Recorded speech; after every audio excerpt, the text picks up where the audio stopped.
আসসালামু আলাইকুম রহমতুল্লাহ। এই যে এটা হচ্ছে আমাদের মেলিফেরা প্রজাতির মেলিফেরা প্রজাতির মৌমাছি। এটা আমরা লিচু মাঠে আছি।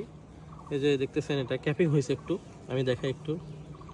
এই যে এখান থেকে দেখেন, এই যে মধুগুলো ক্যাপিং হয়েছে, মানে মৌমাছি নেকটার সংগ্রহ করে মধু এখানে কোষে জমা করে এটাকে পরিপক্ক হয়ে গেছে, এখন এটা মুখ বন্ধ করে দিয়েছে, এটাকে বলে ক্যাপিং মধু। এটা একদম শতভাগ পরিপক্ক মধুটা একটু দেখাই, এখান থেকে একটু দেখাই। এই যে মধু, এটার ভিতরে পুরোটা মধু, হ্যাঁ ক্যাপিং করছে, সুন্দর ক্যাপিং হয়েছে। এই যে মধুটা মাশাআল্লাহ। আর কয়েকদিন পরে এটার কালেকশন দেওয়া হবে। পরিপক্ক এই লিচু ফুলের মধুটা নিতে আপনারা আমাদের সাথে যোগাযোগ করতে পারেন ইনশাআল্লাহ।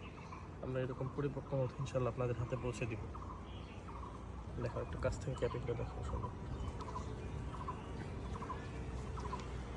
দেখে।